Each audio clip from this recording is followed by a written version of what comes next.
Hoxe, 1 de xullo, volvemos a comprobar, volvese constatar o carácter antidemocrático, mais tamén a profunda cobardía política por parte do alcalde de Vigo, por parte de Abel Caballero, ao se negar a atender a solicitude formulada polo Bloque Nacionalista Galego de celebrarmos o debate do Estado da Cidade. Un debate que o Regulamento Orgánico do Pleno fixe que se ten que celebrar no primeiro semestre de cada ano e que Abel Caballero volve evitar sin tan sequera dar resposta. É unha mostra máis do profundo desprezo antidemocrático que practica o rexedor, que confunde unha lexítima maioría absoluta co absoluto,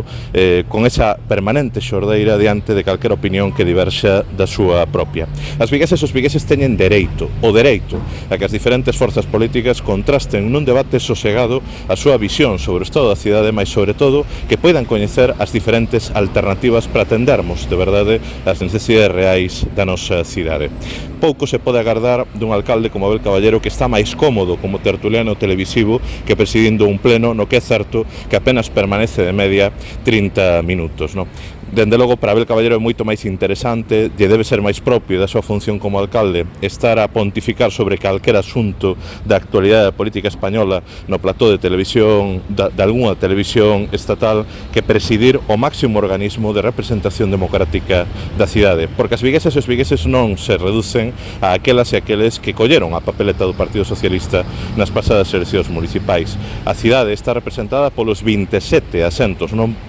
por ningún menos dos que configuramos a Corporación Municipal. Nese sentido, a reconfiguración do goberno municipal con este ascenso compensatorio a Ana Mejías para un axuste que ten unha clara lectura interna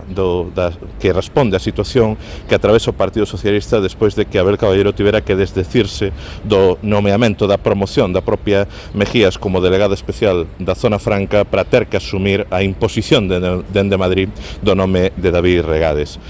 Non queremos cambios aparenciais, non se trata de cambios lampedusianos, de cambios que aparentan mudanzas para que, no fondo, non mude nada. O que precisa, o que merece a cidade é dun goberno que realmente goberne, dun goberno que teña 19 concelleiras e concelleiros e non apenas un superedil de propaganda na persoa de Abel Caballero. Un goberno que execute os seus orzamentos en lugar de deixar sen gastar 152 millóns de euros apenas o pasado ano 2023. Un goberno que cumpra coa palabra dada, que dé a resposta dos seus compromisos e das súas promesas, pero sobre todo dun goberno que atenda o que necesitan as viguesas e os vigueses e que poña fin, entre outros, o abandono que padecen os barrios e as parroquias. Nese sentido, o BNG imos seguir a dar a batalla, vamos a seguir trasladando a nosa alternativa en positivo, exercendo unha posición firme, máis constructiva, acompañando cada crítica, cada denuncia dunha proposta, dunha alternativa, porque o que importa é, dende logo, que o Concello sexa unha administración útil non para quen ocupa o goberno, senón útil para as 300.000 viguesas e vigueses.